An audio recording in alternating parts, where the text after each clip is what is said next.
بڑا قرآن دیا ہے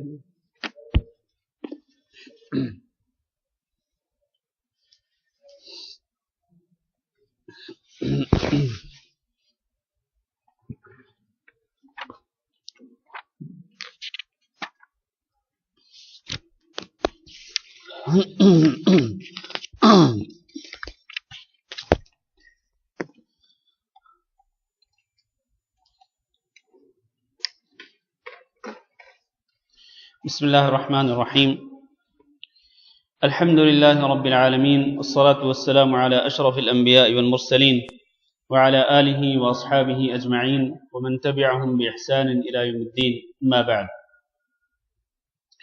محترم بھائیو، آج ہم سورۃ النساء کی آیت نمبر 142 سے شروع کرتے ہیں. اللہ رب العزت کا فرمان: اعوذ باللہ من الشیطان الرجیم ان المنافقین یخادعون اللہ وهو خادعهم وإذا قاموا إلى الصلاة قاموا كسالى يراءون الناس ولا يذكرون الله إلا قليلا مذبذبين بين ذلك لا إلى هؤلاء ولا إلى هؤلاء ومن يضلل الله فلن تجد له سبيلا. يا أيها الذين آمنوا لا تتخذوا الكافرين أولياء من دون المؤمنين أتريدون أن تجعلوا لله عليكم سلطانا مبينا إن المنافقين في الدرك الأسفل من النار ولن تجد لهم نصيرا إلا الذين تابوا وأصلحوا واعتصموا بالله وأخلصوا دينهم لله فأولئك مع المؤمنين وسوف يؤتي الله المؤمنين أجرا عظيما. ما يفعل الله بعذابكم إن شكرتم وآمنتم وكان الله شاكرا عليما. لا يحب الله الجهر بالسوء من القول إلا من ظلم وكان الله سميعا عليما. إن تبدوا خيرا أو تخفوه أو تعفوا عن سوء فإن الله كان عفوا قديرا. إن الذين يكفرون بالله ورسله ويريدون أن يفرقوا بين الله ورسله ويقولون نؤمن ببعض ونكفر ببعض ويريدون أن يتخذوا بين ذلك سبيلا أولئك هم الكافرون حقا وأعتدنا للكافرين عذابا مهينا.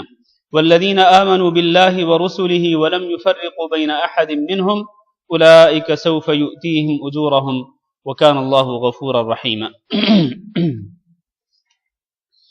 اللہ رب العزت نے ان آیات میں بھی، جو آیات میں نے ابھی آپ کے سامنے تلاوت کی ہیں، ان میں پہلی کچھ آیات میں اللہ رب العزت نے منافقین کا ہی تذکرہ کیا ہے. گزشتہ جمعہ کو ہم نے جو آیات پڑھی تھی، ان آیات سے پہلے ان آیات میں بھی زیادہ تر آیات منافقین کے بارے میں تھی.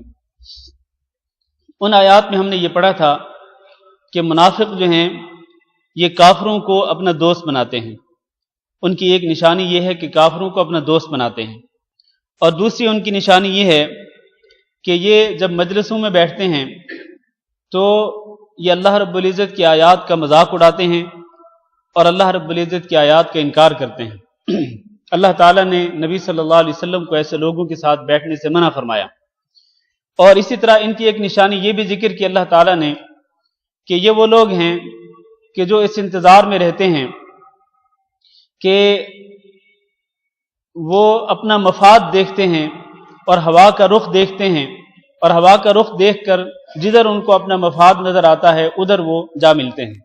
چنانچہ اگر اللہ رب العزت مومنوں کو فتح نصیب کرے تو یہ مومنوں کی طرف ہو جاتے ہیں اور مومنوں کے سامنے اپنی ہمدردی اور اپنے اچھے جذبات کے اظہار کرتے ہیں. اور اگر اس کے برعکس ہو کہ کبھی کبھار کافروں کو اگر فتح اور غلبہ نصیب ہو جائے تو پھر یہ ان کے ساتھ مل جاتے ہیں. تو اللہ تعالیٰ نے منافقوں کی یہ نشانیاں تفصیل کے ساتھ ذکر کی. ابھی جو ہم آیات پڑھنے والے ہیں ان میں سے زیادہ تر آیات بھی منافقوں کے بارے میں ہی ہیں. اور آپ کو اچھی طرح سے یاد ہوگا جب ہم نے سورۃ البقرہ شروع کی تھی تو سورۃ البقرہ کا جو دوسرا رکوع ہے اس میں دوسرا رکوع جو ہے وہ پورے کا پورا وہ منافقوں کے بارے میں ہے. اور وہاں پر ہم نے منافقوں کے بارے میں تفصیل سے بحث کی تھی کہ منافقوں کی نشانیاں کیا ہیں. تو آج جو آیات ہم پڑھ رہے ہیں ان میں بھی وہی نشانیاں جن کا ہم تذکرہ پہلے خلاصے کے طور پر ذکر کر چکے ہیں، وہی نشانی اللہ تعالیٰ ذکر فرما رہے ہیں۔ ان المنافقین یخادعون اللہ، یہ منافق وہ ہیں جو اللہ رب العزت کو دھوکہ دینے کی کوشش کرتے ہیں، وہو خادعہم، اور اللہ تعالیٰ ان کے دھوکے کا وبال انہی کے اوپر ڈال دیتا ہے۔ یہاں یہ بات ذہن میں رہے کہ کئی لوگ اس آیت کا ترجمہ یوں کرتے ہیں کہ منافق اللہ تعالیٰ کو دھوکہ دیتے ہیں اور اللہ تعالیٰ ان کو دھوکہ دیتا ہے، تو دھوکے کی نسبت اللہ تعالیٰ کی طرف کرنا یہ درست نہیں ہے کہ اللہ تعالیٰ دھوکہ دیتا ہے، ایسا ہرگز نہیں ہے، اللہ تعالیٰ تو دھوکہ نہیں دیتا ہے۔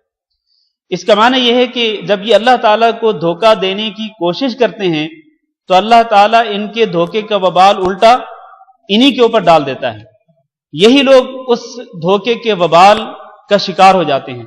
اور یہ جو آیت ہے دھوکہ دینے والی، یا یہ جو نشانی ہے منافقوں کی، اللہ تعالیٰ نے وہاں سورۃ بقرہ میں بھی ذکر کی ہے، یخادعون اللہ والذین آمنوا وما یخدعون الا انفسهم وما یشعرون، کہ یہ اللہ تعالیٰ کو دھوکہ دینے کی کوشش کرتے ہیں اور مومنوں کو دھوکہ دینے کی کوشش کرتے ہیں، کیونکہ یہ مومنوں سے جب ملتے ہیں تو اپنی تائید کے اظہار کرتے ہیں کہ اے مومنوں ہم آپ کے ساتھ ہیں، اور جب کافروں کے پاس جاتے ہیں تو پھر یہ کافروں کے پاس جا کر کہتے ہیں کہ ہم ان کے ساتھ تو مذاق کر رہے تھے، ان کا تو مذاق اڑا رہے تھے، ویسے تو ہم آپ کے ساتھ ہیں۔ تو اللہ نے فرمایا ما یخدعون الا انفسهم، یہ جو جس طرح دھوکہ دینے کی کوشش کرتے ہیں در حقیقت یہ اپنے آپ کو ہی دھوکہ دے رہے ہوتے ہیں، وما یشعرون، اور ان کو شعور تک نہیں ہوتا ہے۔ یہاں بھی اللہ رب العزت نے ان کی یہی نشانی ذکر فرمائی کہ یہ اللہ تعالیٰ کو دھوکہ دینے کی کوشش کرتے ہیں، کہ یہ ہوا کا رخ دیکھ کر اپنی پالیسی تبدیل کر لیا کرتے ہیں اور اپنا رخ موڑ لیا کرتے ہیں، جدھر ہوا کا رخ دیکھا ادھر کے ہو گئے، مومنوں کی طرف ظاہری طور پر یا پھر کافروں کی طرف باطنی طور پر۔ تو یہ جو پالیسی ہے یا یہ جو ان کا طرز عمل ہے یہ یقیناً دھوکہ دینے کی کوشش ہے، در حقیقت یہ اپنے آپ کو ہی دھوکہ دینے کی کوشش کرتے ہیں، اور اللہ رب العزت ان کے دھوکے کا وبال انہی کے اوپر ڈالنے والا ہے اور ان کو ان کے دھوکے کی سزا دینے والا ہے۔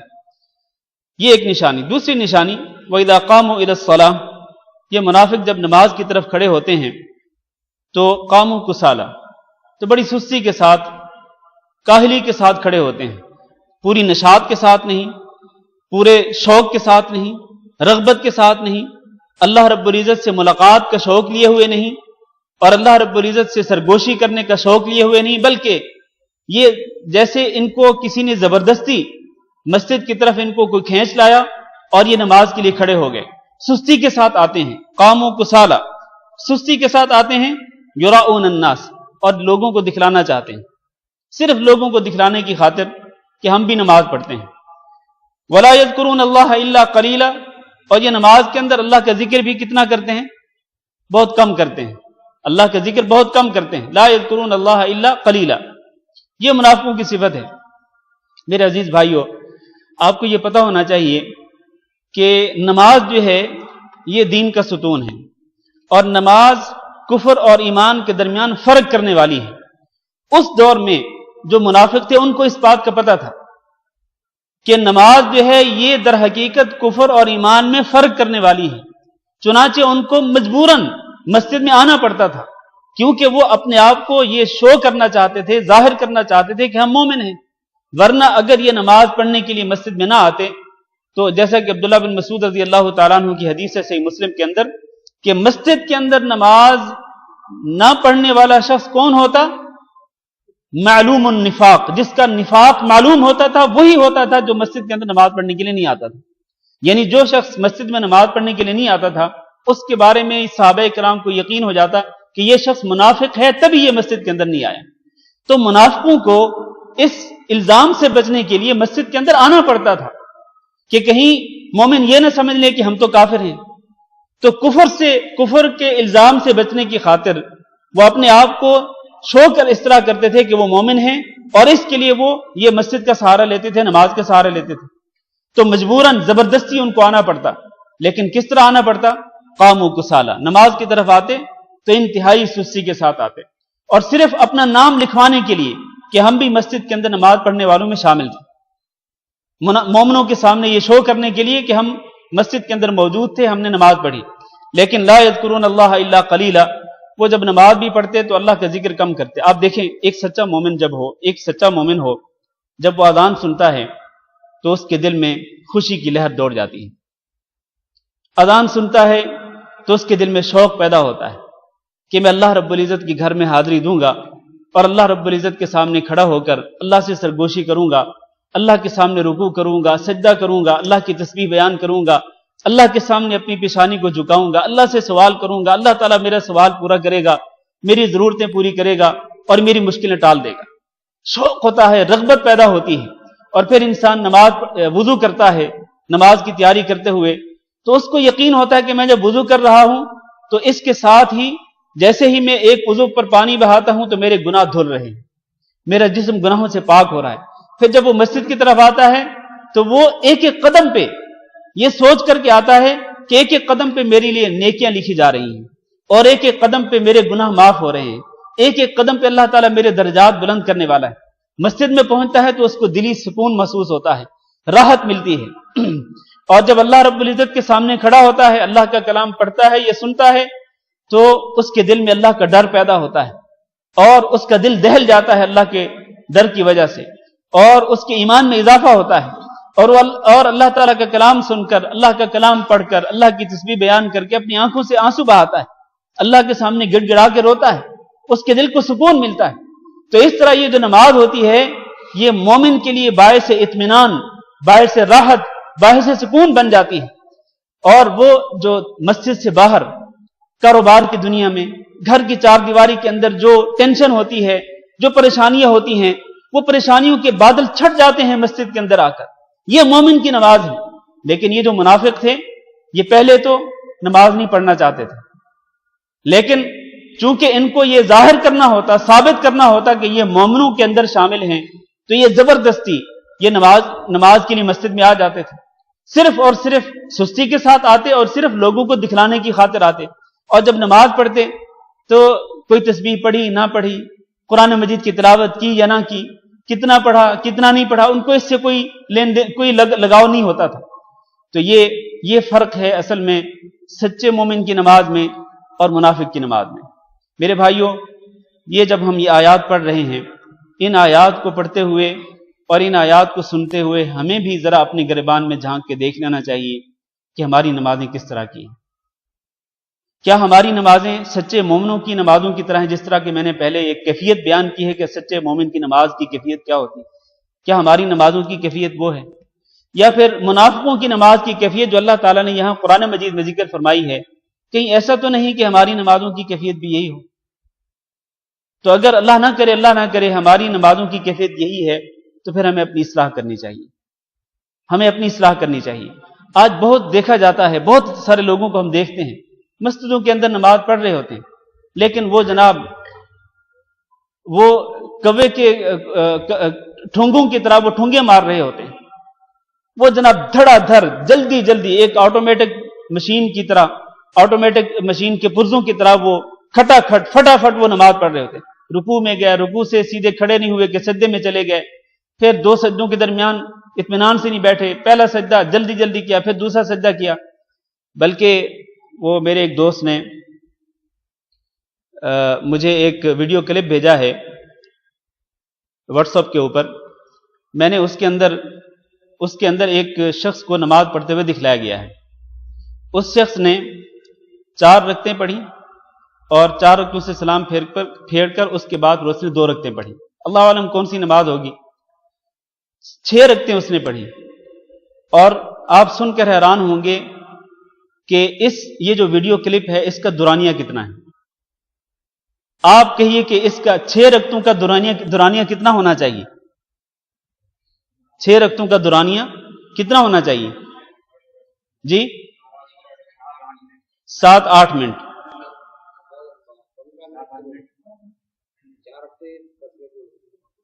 ہاں جی، کوئی صاحب 15 منٹ کہہ رہے ہیں، کوئی صاحب 10 منٹ کہہ رہے ہیں، کوئی 7 منٹ، کوئی 8 منٹ کہہ رہے ہیں۔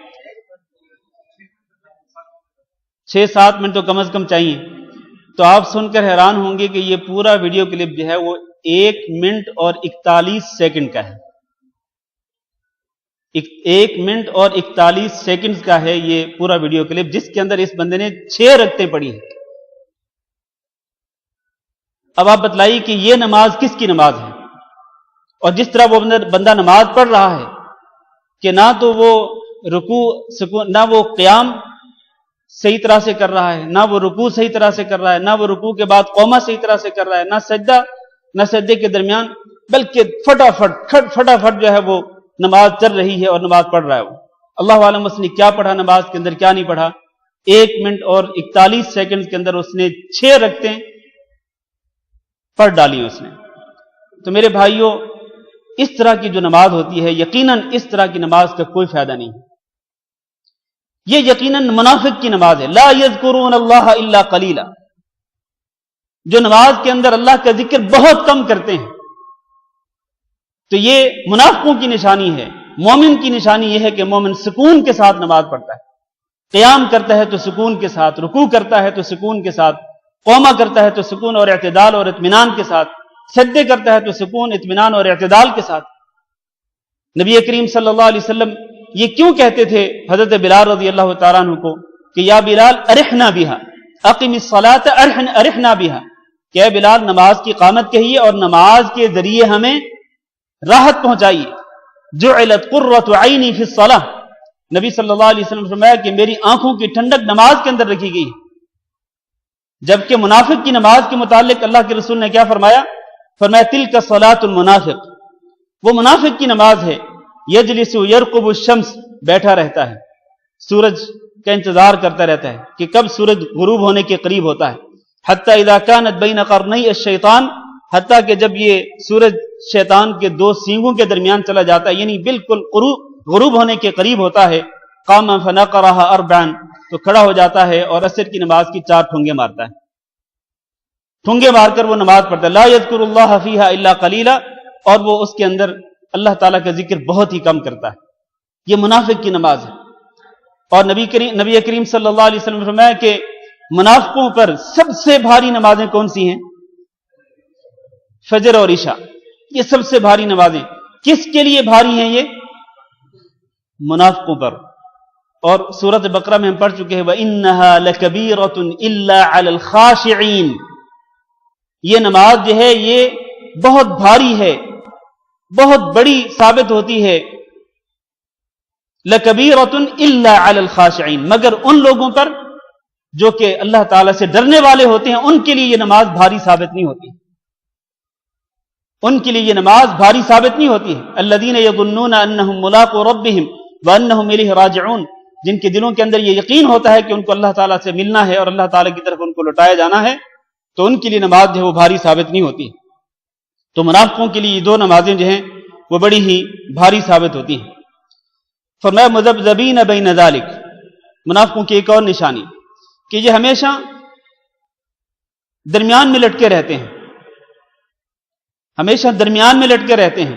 لا الہ الا، نہ ادھر، ولا الہ الا، اور نہ ادھر، درمیان میں لٹکے ہوئے، نہ مومنوں کی طرف صدقے دل سے مومن ہوتے ہیں اور نہ ہی سچے دل کے ساتھ وہ کافروں کے ساتھ ہوتے ہیں، بلکہ درمیانی راہ چلتے ہیں، درمیان میں لٹکے رہتے ہیں۔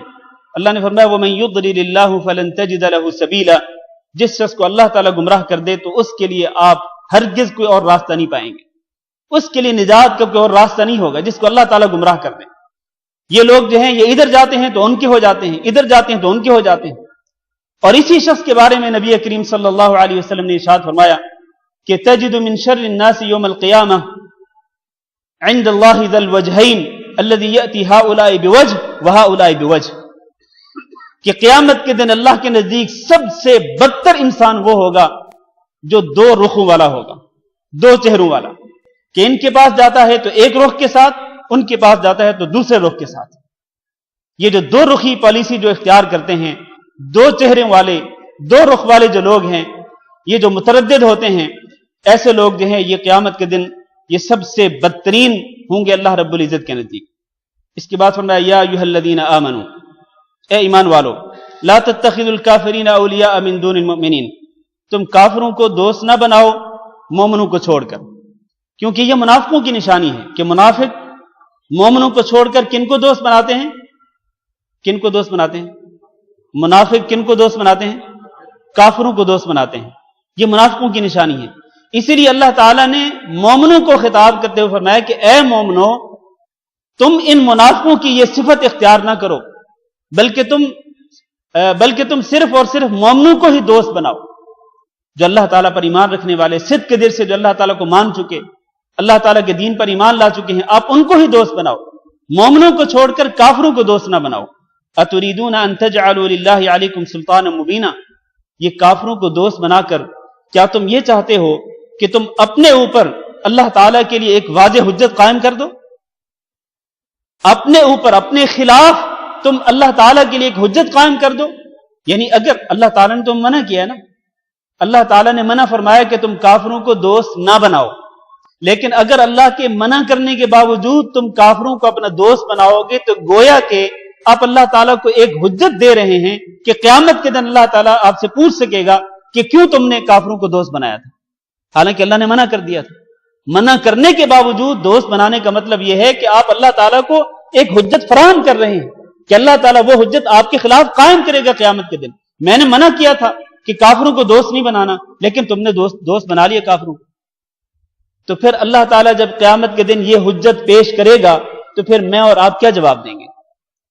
کافروں کو دوست بنا کر. اور یاد رکھیے یہ جو حکم ہے یا ایھا الذین آمنوا کے اندر، یہ انفرادی طور پر ہر مومن کے لیے بھی ہے اور اجتماعی طور پر مسلمانوں کی جماعت سے بھی اللہ تعالیٰ کا یہ حکم ہے اور ملکوں سے بھی اللہ تعالیٰ کا یہ حکم ہے کہ اے مومنو، انفرادی طور پر بھی کافروں کو دوست نہ بناؤ اور ملکی سطح پر بھی تم کافروں کو اپنا دوست نہ بناؤ. اور ابھی ماضی قریب میں ہم یہ دیکھ چکے ہیں، ماضی قریب میں اور اب اس حاضر میں بھی، اس حال میں بھی، اس زمانے میں بھی ہم دیکھ چکے ہیں کہ جن لوگوں نے یا جن ملکوں نے کافروں کو اپنا دوست بنایا ہے ان ملکوں کے بیڑے غرق ہو چکے ہیں، ان کی معیشتیں ڈوب چکی ہیں. ان ملکوں کے اندر مسلمانوں کا جو حال ہے وہ آپ کی آنکھوں کے سامنے ہے. یہ کافروں کو دوست بنانے کا جو خمیازہ ہے وہ بھگتنا پڑ رہا ہے مسلمانوں کو، انفرادی طور پر بھی اور اجتماعی طور پر بھی. اس کے بعد فرمایا ان المنافقین فی الدرک الاسفل من النار، بے شک منافق جہنم کے سب سے نچلے گڑھے میں ہوں گے. ولن تجد لهم نصیرا، اور آپ ان کے لیے کوئی مددگار نہیں پائیں گے. منافقوں کا کوئی مددگار نہیں ہوگا. جہنم کے سب سے نچلے گڑھے میں کیوں ہوں گے؟ اس لیے کہ یہ جو منافق ہیں یہ کافروں سے بھی زیادہ خطرناک ہیں، کافروں سے بھی زیادہ خطرناک ہیں، کیونکہ کافروں کے بارے میں تو پتہ ہوتا ہے مومنوں کو کہ یہ ہمارے دشمن ہیں، لیکن یہ جو دشمن ہیں یہ منافق، یہ چھپے ہوئے دشمن ہیں، اور چھپا ہوا دشمن جو ہے وہ ظاہری دشمن سے زیادہ خطرناک ہوتا ہے، جس کے بارے میں آپ کو پتہ نہیں کہ یہ کہاں سے آپ پر حملہ کرے گا، کہاں سے یہ آپ کی جڑیں کاٹے گا، کہاں سے آپ کی بنیادوں کو کھوکھلا کرے گا، آپ کو پتہ نہیں ہے. یہ منافق وہ ہیں، یہ چھپ کر کے مومنوں کی جڑوں کو کاٹتے ہیں، اسلام کی بنیادوں کو کھوکھلا کرنے کی کوشش کرتے ہیں، مومنوں کی جماعت کے اندر تفرقہ ڈالتے ہیں. اور آج بھی ایسے منافق موجود ہیں. میں پہلے کئی مرتبہ کہہ چکا ہوں کہ اس دور کے سب سے بڑے منافق وہ لوگ ہیں کہ جو صحابہ کرام کو، اس امت کے سب سے اولین لوگوں کو برا بھلا کہتے ہیں. اگر کسی نے منافق دیکھنے ہوں تو ان لوگوں کو دیکھ لیں. اس دور کے سب سے بڑے منافق ہیں یہ لوگ، اور یہی لوگ آج اللہ کی قسم اٹھا کے کہتا ہوں، یہی لوگ آج امت مسلمہ کے لیے سب سے زیادہ خطرناک ہیں. ان لوگوں کا خطرہ کم ہے، وہ جو کافر ہیں، جو مسلمانوں کے دشمن ہیں، ان کا خطرہ کم ہے بنسبت ان کے جو اپنی نسبت اسلام کی طرف کرتے ہیں، لیکن اسلام کی جڑیں کاٹنے اور مسلمانوں کی بنیادیں کھوکھلا کرنے کی کوشش کر رہے ہیں یہ لوگ. ان المنافقین فی الدرک الاسفل من النار، یہی جو اسلام کے خفیہ دشمن ہیں یہ قیامت کے دن جہنم کے سب سے نچلے گڑھے میں ہوں گے اور آپ کو ان کے لیے کوئی مددگار نہیں ملے گا. ہاں الا الذین تابوا، سوائے ان لوگوں کے جو توبہ کر لیں. ایک، وَأَصْلَحُوا، اور اپنی اصلاح کر لیں. دو، وَاعْتَصَمُوا بِاللَّهِ، اور اللہ رب العزت کو مضبوطی سے تھام لیں، یعنی اللہ کے دین کو مضبوطی سے تھام لیں. تین، وَأَخْلَصُوا دِينَهُمْ لِلَّهِ، اور اپنے دین کو اللہ کے لیے خالص کر دیں. چار، یہ چار صفات جو لوگ اختیار کریں گے، توبہ کر لیں منافقت سے، نفاق سے توبہ کر لیں، اور دوسرا اپنی اصلاح کریں، اپنی اصلاح عمل کے ذریعے ثابت کریں کہ واقعتاً یہ منافقت سے توبہ کر چکے، وَاعْتَصَمُوا بِاللَّهِ، اور اللہ کے دین کو مضبوطی سے تھام لیں، وَأَخْلَصُوا دِينَهُمْ لِلَّهِ، اور پھر اللہ کے دین کو اللہ کے لیے خالص کر دیں۔ تو یہ جو منافق توبہ کر کے یہ 4 صفات اختیار کر لیں گے، فرمایا فَأُولَٰئِکَ مَعَ الْمُؤْمِنِينَ، تو یہ لوگ مومنوں کی صف میں شامل ہو جائیں گے۔ یہ منافق جو ہیں اگر یہ توبہ کر لیں اور یہ 4 صفات اختیار کر لیں تو پھر یہ مومنوں کی صف میں شامل ہو جائیں گے، اور جب مومنوں کی صف میں شامل ہو جائیں گے وَسَوْفَ يُؤْتِ اللَّهُ الْمُؤْمِنِينَ أَجْرًا عَظِيمًا، تو اللہ تعالیٰ جس طرح مومنوں کو ان قریب اجر عظیم عطا کرے گا، نصیب فرمائے گا، تو اللہ تعالیٰ ان توبہ کرنے والے منافقوں کو بھی مومنوں کی صف میں شامل کر کے ان کو اجر عظیم عطا کرے گا۔ تو اللہ تعالیٰ نے توبہ کا دروازہ بند نہیں کیا ہے، منافقوں کے لیے بھی اللہ تعالیٰ نے توبہ کا دروازہ کھلا رکھا ہے، مشرکوں کے لیے بھی اللہ تعالیٰ نے توبہ کا دروازہ کھلا رکھا ہے، کافروں کے لیے یہودی ہوں، نصرانی ہوں، ہندی ہوں، مجوسی ہوں، سب کے لیے اللہ تعالیٰ نے توبہ کا دروازہ کھلا رکھا ہے۔ جو شخص بھی توبہ کر لے گا اور اپنی اصلاح کرے گا، اور جو شخص بھی اللہ کے دین کو اللہ کے لیے خالص کر دے گا، اللہ تعالیٰ اس کو مومنوں کی صف میں شامل فرما دے گا۔ اس کے بعد فرمایا ما يفعل الله بعذابكم ان شكرتم وآمنتم، اللہ تعالیٰ کو کیا پڑی ہے کہ اللہ تعالیٰ تمہیں عذاب دے۔ ان شکرتم وآمنتم، 2 شرطیں ہیں کہ اگر تم شکر گزار بن جاؤ گے اور تم سچے دل کے ساتھ ایمان لے آؤ گے تو پھر اللہ کو کیا پڑی ہے کہ اللہ تعالیٰ تمہیں عذاب دے۔ اللہ تعالیٰ نہیں چاہتا کہ تمہیں عذاب دے۔ اگر تم شکر گزار بندے بن جاؤ، اور شکر کس طرح ہوتا ہے؟ شکر کی 3 صورتیں ہیں۔ ایک ہے قلبی شکر۔ قلبی شکر کیا ہے کہ آپ کے دل میں یہ احساس ہو کہ اللہ رب العزت کے میرے اوپر بہت زیادہ احسانات ہیں۔ وَإِن تَعُدُّوا نِعْمَةَ اللَّهِ لَا تُحْصُوهَا، آپ کے دل میں تشکر کے جذبات ہوں کہ اللہ تعالیٰ نے میرے اوپر بے شمار احسانات کیے ہیں۔ اللہ نے مجھے دیکھنے کے لیے آنکھیں عطا کر دی، اللہ نے مجھے سونگنے کے لیے ناک عطا کر دیا، سننے کے لیے کان دے دیا، بولنے کے لیے زبان دے دی، پکڑنے کے لیے ہاتھ دے دیے، چلنے کے لیے پاؤں دے دیے، سوچنے کے لیے دماغ دے دیا۔ یہ پورا جسم اللہ تعالیٰ کی نعمتیں ہیں، یہ پورے جسم کے اندر پورے اعضاء اللہ تعالیٰ کی نعمتیں ہیں، اور بے شمار احسانات اللہ تعالیٰ کے۔ تو قلب کے اندر، دل کے اندر احساس ہو کہ اللہ تعالیٰ میرا منعم ہے، میرا محسن ہے، میرا مربی ہے، یہ قلبی شکر ہے۔ پھر جس کے بارے میں آپ کے دل میں یہ جذبات ہوں گے کہ وہ میرا مربی ہے، وہ میرا منعم ہے، وہ میرا محسن ہے، پھر آپ اس کی تعریف بھی کریں گے اپنی زبان کے ساتھ۔ یہ دوسرا شکر ہے، یہ اپنی زبان کے ساتھ، زبان کے ساتھ اللہ تعالیٰ کا شکر ادا کرنا اور الحمدللہ کہنا، ہر موقع پہ اللہ رب العزت کا شکرانہ ادا کرنا۔ اور پھر جب آپ دل کے ساتھ بھی اس کے احسانات کا اعتراف کریں گے اور زبان کے ساتھ بھی اس کا شکر ادا کریں گے، اس کے بعد یہ جو قلبی شکر ہے اور یہ جو زبانی شکر ہے یہ آپ کو آمادہ کرے گا کس چیز پر؟ کہ آپ اپنے اس جسم کو اللہ تعالیٰ کی اطاعت اور فرمانبرداری میں لگائیں، کیونکہ وہ ہے جس نے یہ آپ کا جسم آپ کو دیا ہے، آپ کو آنکھیں دی، کان دیے، زبان دی، ہاتھ دیے، پیر دیے، دماغ دیا۔ جس اللہ نے دیے ہیں یہ سارے اعضاء، یہ ساری نعمتیں، اسی اللہ کے لیے آپ اس سارے جسم کے اعضاء کو مطیع اور فرمانبردار بنا دیں گے۔ یہ ہے عملی شکر۔ ایک ہے قلبی شکر، اور ایک ہے زبانی شکر، اور ایک ہے عملی شکر۔ اعملوا آل داود شکرا، اے آل داود تم عمل کرو اللہ تعالیٰ کا شکر ادا کرتے ہوئے۔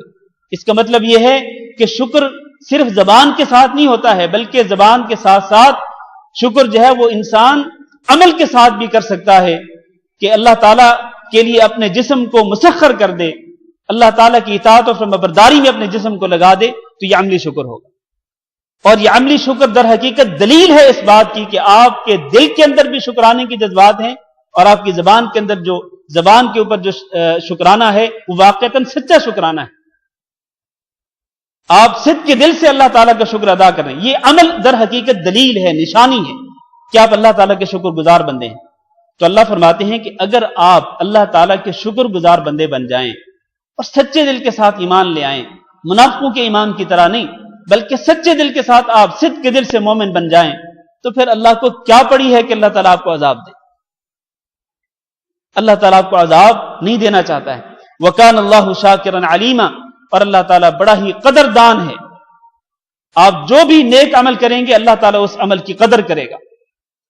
ان تک حسنۃ یضاعفھا، ایک نیکی آپ کریں گے تو اللہ تعالیٰ اس کا اجر و ثواب کئی گنا بڑھا دے گا. اس قدر اللہ قدر کرتا ہے. اور کتنے گنا بڑھا دیتا ہے ایک نیکی کو؟ 700 گنا تک، اور اس سے بھی زیادہ اللہ تعالیٰ کسی نیکی کے اجر و ثواب کو بڑھا دیتا ہے. یضاعف لمن یشاء. تو اللہ تعالیٰ تو بڑا ہی قدردان ہے. لیکن کوئی شخص ہو کہ جو اللہ کے لیے عمل کرنے والا ہو، تو اللہ رب العزت کے ہاں کوئی کمی نہیں ہے اس کے خزانوں کے اندر. اللہ تعالیٰ قدردان ہے اور ہر انسان کے ہر عمل کی قدر کرتا ہے. وَكَانَ اللَّهُ شَاكِرًا عَلِيمًا. کیا خیال ہے؟ جو آیات میں نے آگے پڑھی ہیں وہ پڑھ لیں یا یہاں پر رک جائیں؟ چونکہ آج کل وقت متاخر ہو چکا ہے، یعنی کافی عشاء لیٹ ہوتی ہے. تو اگر آپ چاہیں تو یہ جو آیات باقی ہیں جو آج میں نے پڑھی تھی ان آیات کو پڑھ لیں یا پھر یہاں پر رک جائیں. 2-3 بندے کہہ رہے ہیں کہ پڑھ لیں، باقی خاموش ہیں. ہاں جی، چلیں انشاءاللہ جلدی جلدی پڑھ لیتے ہیں. لا يحب اللہ الجہر بالسوء من القول. اللہ تعالیٰ پسند نہیں کرتا الجہر بالسوء من القول، کہ کوئی شخص کسی بری بات کو جہرن کہے، یعنی کسی کی بری بات جہرن اور علانیہ لوگوں کے سامنے بیان کرے. اللہ تعالیٰ اس کو پسند نہیں کرتا ہے. آپ جانتے ہیں کہ کسی کی برائی جہرن لوگوں کے سامنے بیان کرنا جو ہے یہ کیا، اس کو کیا کہتے ہیں؟ اس کو غیبت کہتے ہیں. تو اللہ تعالیٰ اس غیبت کو پسند نہیں کرتا ہے. لا يحب اللہ الجہر بالسوء من القول. یہ جو زبان کے ساتھ آپ کسی کی برائی بیان کرتے ہیں، علانیہ طور پر، ظاہری طور پر کسی کا عیب بیان کرتے ہیں اس کی پیٹھ پیچھے، اللہ تعالیٰ اس کو پسند نہیں کرتا ہے. ہاں الا من ظلم، سوائے اس شخص کے جو کہ مظلوم ہو. مظلوم اگر اپنے اوپر ہونے والے ظلم کو کسی کے سامنے بیان کرے تو اس میں کوئی حرج نہیں ہے. مثلا ایک شخص پہ ظلم کیا گیا، اب یہ جو مظلوم ہے یہ اس ظالم کے بارے میں کسی صاحب اختیار کو بتلاتا ہے کہ فلاں شخص نے میرے اوپر ظلم کیا ہے. مثلا وہ حاکم وقت کے پاس جاتا ہے، کسی قاضی یا جج کے پاس جاتا ہے، یا کسی پولیس آفیسر کے سامنے جاتا ہے اور اس کو جا کے آگاہ کرتا ہے کہ فلاں شخص نے میرے اوپر یہ ظلم کیا ہے. تو اب یہ جو اس کا ظلم ہے یہ اس کی برائی تو ہے نا، اس کے پیٹھ پیچھے آپ اس کی برائی کسی کے سامنے بیان کریں یہ جائز ہے. کیوں؟ اس لیے کہ آپ مظلوم ہیں. مظلوم اپنے اوپر ہونے والے ظلم کو کسی کے سامنے بیان کر سکتا ہے. یا مثلا مظلوم کسی کے ظلم کو اس لیے بیان کرے لوگوں کے سامنے کہ تاکہ دوسرے لوگ اس کے ظلم سے بچ جائیں، یہ بھی درست ہے، اس میں کوئی حرج نہیں ہے. ظالم کے بارے میں آگاہ کیا جائے کہ دیکھیں آپ اس کے ساتھ اگر کوئی ڈیل کرنا چاہتے ہیں، اب آپ اگر اس کے ساتھ کوئی مالی لین دین کرنا چاہتے ہیں، کوئی خرید و فروخت کرنا چاہتے ہیں، تو یاد رکھیں اس نے مجھے دھوکہ دیا ہے اور میرے وہ پیسے کھا چکا ہے، میرے اوپر اس نے ظلم کیا ہے. تو اگر آپ اپنے مسلمان بھائیوں کو اس کے دھوکے سے، اس کے ظلم سے، اس کی زیادتی سے بچانے کی خاطر اس کے عیب کو، اس کی برائی کو لوگوں کے سامنے بیان کرتے ہیں تو کوئی حرج نہیں. الا من ظلم، جو شخص مظلوم ہے وہ تو بیان کر سکتا ہے کسی کی برائی کو لوگوں کے سامنے، لیکن مظلوم کو چھوڑ کر ویسے کسی کی برائی لوگوں کے سامنے بیان کرنا جائز نہیں ہے، کیونکہ وہ غیبت ہے اور غیبت بہت بڑا گناہ ہے. وَكَانَ اللَّهُ سَمِيعًا عَلِيمًا، اور اللہ تعالیٰ بہت سننے والا ہے اور بہت زیادہ علم رکھنے والا ہے. یہ جو سمیع کا لفظ ہے، سمیعاً علیما، سمیع جو ہے یہ اللہ تعالیٰ کا اسم گرامی ہے. السمیع اللہ تعالیٰ کا اسم گرامی ہے، اور اس سے اللہ تعالیٰ کی صفت ثابت ہوتی ہے کہ اللہ تعالیٰ کیا ہے؟ سنتا ہے. سننے کی صفت اللہ تعالیٰ کی ثابت ہوتی ہے. اللہ تعالیٰ کس قدر زیادہ سننے والا ہے اس کا اندازہ آپ اس بات سے کر سکتے ہیں کہ اللہ تعالیٰ نے قرآن مجید میں فرمایا قد سمع اللہ قول التي تجادلك في زوجها وتشتكي الى اللہ. ایک عورت آئی نبی صلی اللہ علیہ وسلم کے پاس، حضرت عائشہ رضی اللہ تعالیٰ عنہ کے حجرے میں نبی صلی اللہ علیہ وسلم کے کان میں اس نے گفتگو کی سرگوشی کے انداز میں، اور وہ گفتگو اس کے خامند کے متعلق تھی.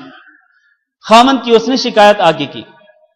حضرت عائشہ رضی اللہ تعالیٰ عنہ کہتی ہیں کہ میں نے اس کی گفتگو کو نہیں سنا، حالانکہ آپ کو پتا ہے کہ حجرہ چھوٹا سا تھا، وہ اس قدر خفیہ انداز سے، سرگوشی کے انداز سے بات کر رہی تھی کہ حضرت عائشہ کہتی ہیں کہ اسی حجرے میں ہونے کے باوجود میں اس عورت کی گفتگو کو نہیں سن سکی کہ اس نے کیا گفتگو کی۔ لیکن آسمانوں کے اوپر عرش باری تعالی پر جو ذات عرش پر ہے، اس نے اپنے عرش پر ہونے کے باوجود حجرے میں ہونے والی اس سرگوشی کو سن لیا۔ قد سمع اللہ قول التی تجادلک فی زوجہا، اس اللہ نے اس عورت کی بات کو سن لیا ہے کہ جو آپ کے پاس آ کر آپ کے اپنے خامند کے بارے میں آپ سے جھگڑا کر رہی تھی اور وہ شکایت پیش کر رہی تھی۔ اس سے آپ اندازہ کر سکتے ہیں کہ اللہ تعالیٰ کتنا سننے والا ہے۔ کان اللہ سمیعا علیما، اور یہاں اس سمیعا کا تعلق پچھلی بات سے کیا ہے؟ پچھلی بات اللہ تعالیٰ نے کیا فرمائی کہ اللہ تعالیٰ غیبت کو پسند نہیں کرتا ہے۔ اس کے بعد اللہ نے اپنی یہ صفت ذکر کی کہ اللہ تعالیٰ سننے والا ہے۔ اس کا تعلق کیا ہے آپس میں؟ لنک کیا ہے؟ لنک یہ ہے کہ دیکھو، آپ چاہے خفیہ طور پر کسی کی غیبت کریں گے تو اس کو اللہ تعالیٰ سن لے گا، اور اگر اللہ تعالیٰ سن لے گا تو اس کا بدلہ بھی اللہ تعالیٰ دے گا۔ اس لیے کسی کی غیبت مت کیا کرو، کسی کا عیب اس کے پیٹھ پیچھے مت بیان کیا کرو۔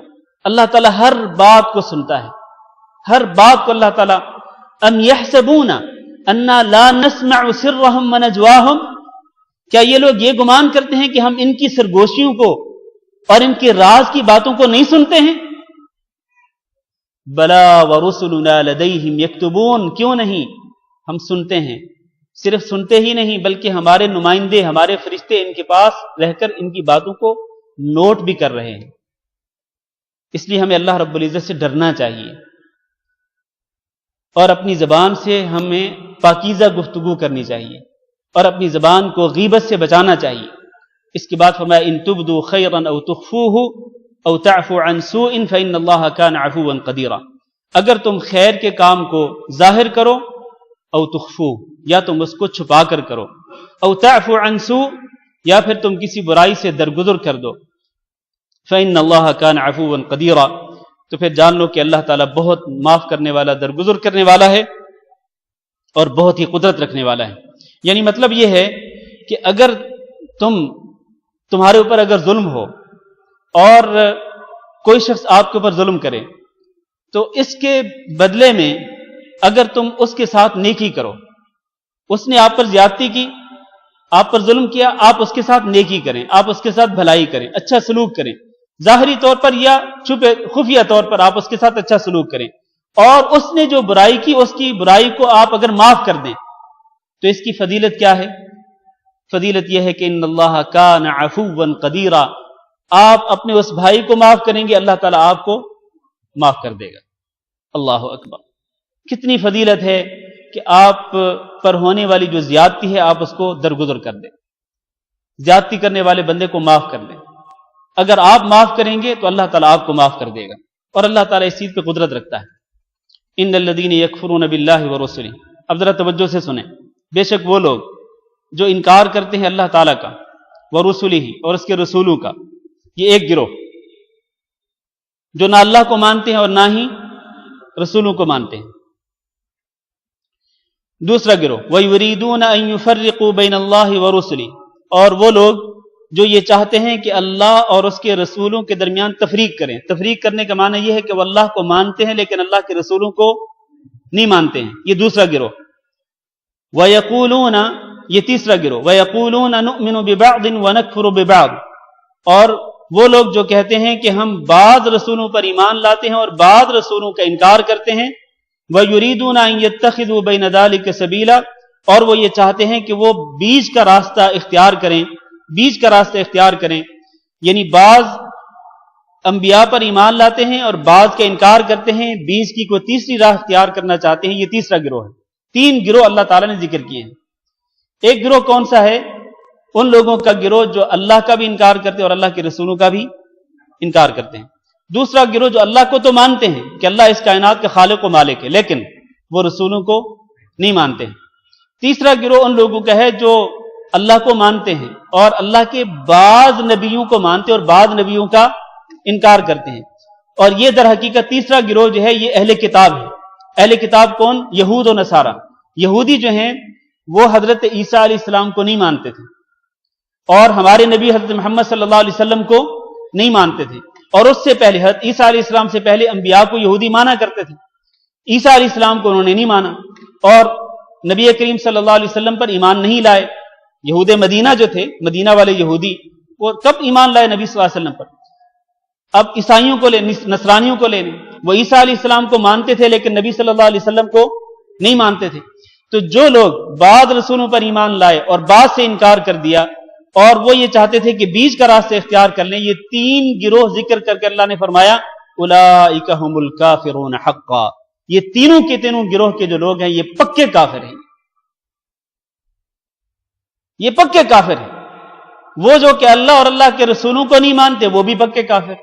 وہ جو کہ اللہ کو مانتے لیکن اللہ کے رسولوں کو نہیں مانتے وہ بھی پکے کافر. اور وہ جو کہ اللہ کو مانتے اور بعض رسولوں کو مانتے اور بعض رسولوں کو نہیں مانتے تو وہ بھی پکے کافر. ہونا کیا چاہیے کہ اللہ کو بھی مانے اور تمام کے تمام رسولوں کو بھی مانے. فرمایا اولئک ھم الکافرون حقا، یہ ہیں پکے کافر. واعتدنا للکافرین عذابا مہینا، اور ایسے ہی کافروں کے لیے ہم نے توہین آمیز عذاب تیار کر رکھا ہے، یعنی ایسا عذاب کہ جس کے اندر ان کی توہین ہوگی. آخری آیت فرمایا والذین آمنوا باللہ ورسلہ، وہ لوگ جو ایمان لائے اللہ پر اور اس کے رسولوں پر. بالکل اس کے برعکس، وہ پہلے جو گروہ ذکر کیے گئے ان کے برعکس، کہ وہ لوگ جو کہ اللہ پر بھی ایمان لائے اور اس کے رسولوں پر بھی ایمان لائے. ولم یفرقوا بین احد منہم، اور اللہ کے رسولوں کے درمیان تفریق بھی نہیں کی کہ بعض کو مان لیا بعض کو نہیں مانا. نہیں، سب کو مانا، سب رسولوں پر ایمان لائے. اللہ فرماتے اولئک سوف یؤتیہم اجورہم، ایسے ہی ایمان والے جو لوگ ہیں جو اللہ کو بھی مانتے ہیں اور اللہ کے تمام رسولوں کو بھی مانتے ہیں، اللہ تعالیٰ ایسے ایمان والوں کو ان کے اجر عطا کرے گا.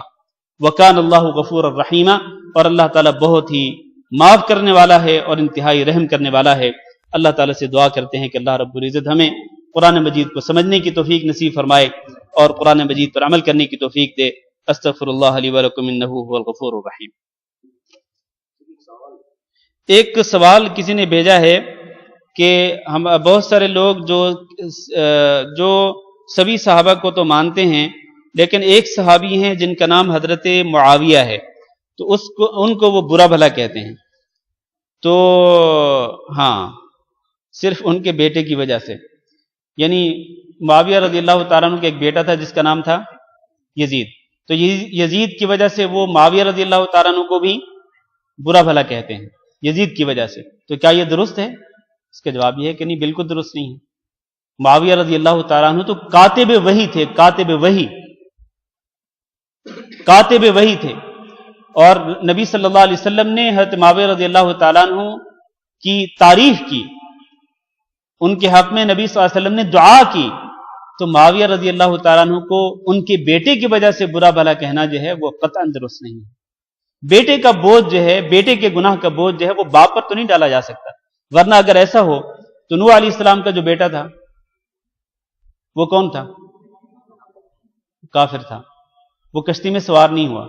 تو کیا نوح علیہ السلام کے بیٹے کی وجہ سے نوح علیہ السلام کو برا بھلا کہا جا سکتا ہے؟ کیا خیال ہے؟ ہرگز نہیں کہا جا سکتا. تو اسی طرح اولاد کی وجہ سے ماں باپ کو برا بھلا کہنا درست نہیں ہے.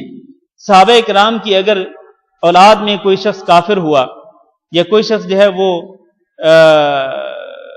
منافق ہوا، اگر ایسا ہے تو ان کی وجہ سے، اولاد کی وجہ سے صحابہ کرام کو تو برا بھلا نہیں کہا جا سکتا. اور ویسے بھی نبی کریم صلی اللہ علیہ وسلم کا فرمان ہے کہ من سب اصحابی فعلیہ لعنت اللہ والملائکۃ والناس اجمعین. اس حدیث کا ترجمہ کیا ہے کہ جو شخص میرے صحابہ کرام کو گالی گلوچ کرے گا، اور صحابہ کرام میں معاویہ رضی اللہ تعالیٰ عنہ بھی شامل ہیں، جو شخص میرے صحابہ کرام کو برا بھلا کہے گا تو اس پر لعنت ہوگی اللہ تعالیٰ کی بھی، فرشتوں کی بھی اور تمام لوگوں کی. ہاں جی،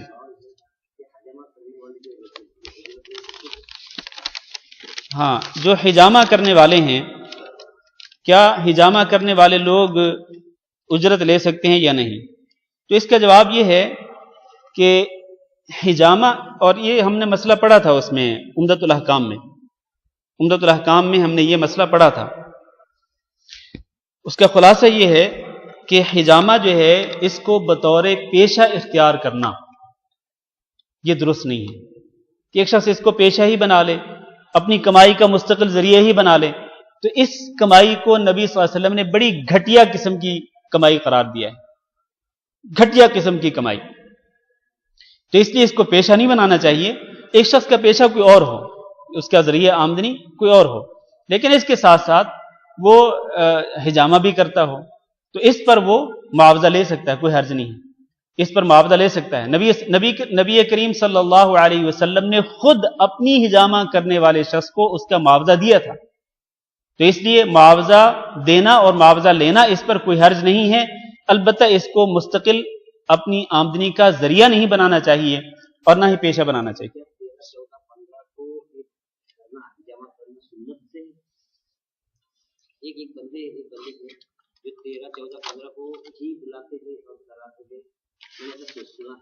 وہ ایک حدیث ہے جس میں 13 14 15 تو نہیں، اس میں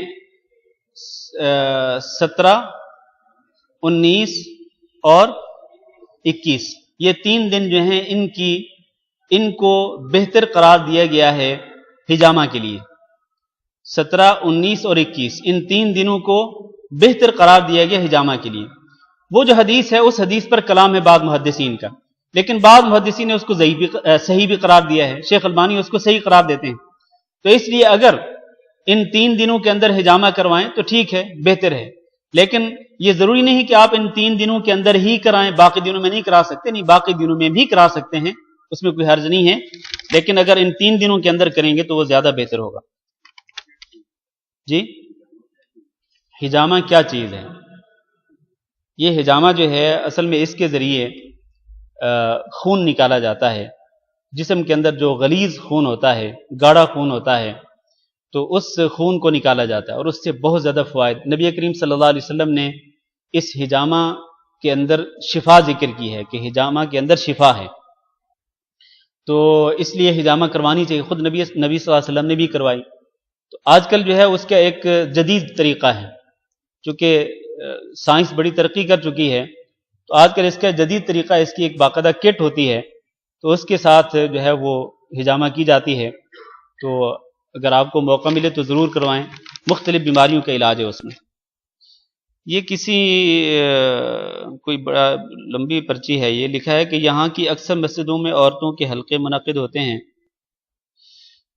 جس میں ڈاکٹر فرحت ہاشمی صاحبہ کے قرآن کی تفسیر کی سی ڈی سنائی جاتی ہے. ہر سورہ کے خاتمہ کے بعد سوال و جواب اور امتحان رکھے جاتے ہیں اور ایک تقریب منعقد کی جاتی ہے جس میں سرٹیفکیٹ یا شہادات وغیرہ دیے جاتے ہیں. اکثر ایسے موقعوں پر اونچی آواز میں تکبیر کہی جاتی ہے اور عورتیں اونچی آواز میں اللہ اکبر پکار کر خوشی کا اظہار کرتی ہیں. یعنی یہ سورہ مکمل ہو گیا ہے. کیا اس قسم کا اظہار تکبیر کے ذریعے کرنا جائز ہے یا پھر ایک بدعت کہی جا سکتی ہے؟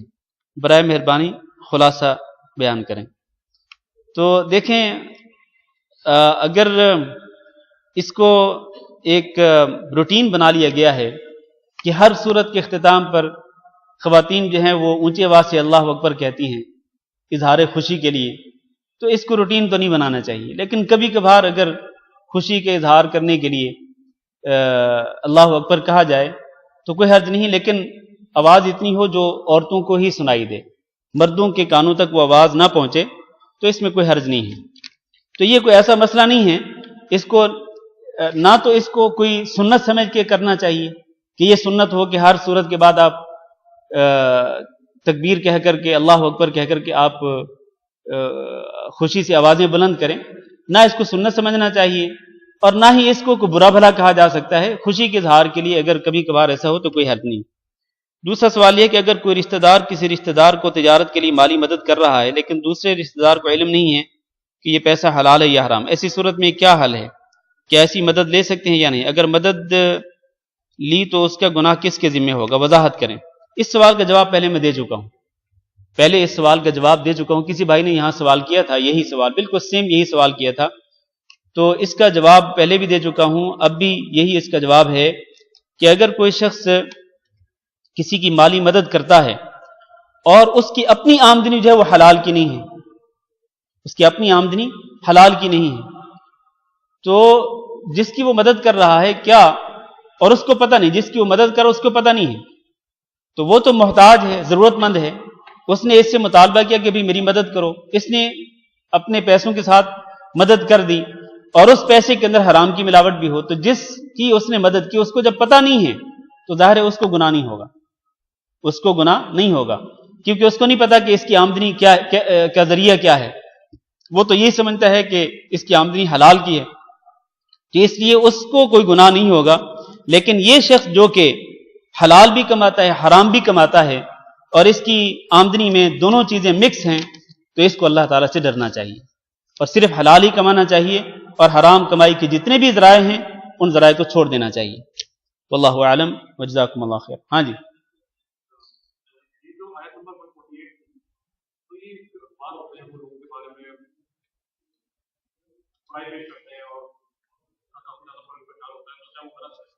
کن کی برائی؟ جی جی جی، اخباروں میں اور میڈیا میں، پرنٹ میڈیا ہو یا الیکٹرانک میڈیا ہو، اور آج کل سوشل میڈیا جو ہے اس پر بھی جناب اللہ معاف کرے پتہ نہیں کیا کچھ لکھا جاتا ہے، کیا کچھ بیان کیا جاتا ہے، تو ہاں جی، تو یہ بھی یقیناً یہ وہی الجہر بالسوء من القول جو ہے یہ اسی میں آتا ہے، یہ کہ کسی کی برائی جو ہے وہ کھلے عام بیان کرنا، کیچڑ اچھالنا اور کسی کو برا بھلا کہنا میڈیا کے اندر، خصوصاً جو سیاست کے میدان میں ہوتا ہے، تو یقیناً یہ برا ہے، اس کو کسی بھی صورت میں صحیح نہیں کہا جا سکتا ہے، یہ تو صرف اس کے لیے جائز ہے الا من ظلم، جو مظلوم ہے، تو مظلوم جو ہے وہ اپنے اوپر ہونے والے ظلم کو لوگوں کے سامنے بیان کر سکتا ہے، تو اس میں تو کوئی حرج نہیں، لیکن یہ جو سیاست میں جو کچھ ہوتا ہے یقیناً یہ تو صرف اور صرف کیچڑ اچھالنا اور کسی کو ذلیل اور رسوا کرنا مقصود ہوتا ہے، تو ذلیل اور رسوا کرنے کی خاطر اگر کسی کو برا بھلا کہا جائے تو یقیناً یہ بہت برا عمل ہے، اس کو اللہ تعالیٰ پسند نہیں کرتا ہے۔ جزاکم اللہ خیرا، سبحانک اللہم وبحمدک، اشہد ان لا الہ الا انت، استغفرک واتوب الیک۔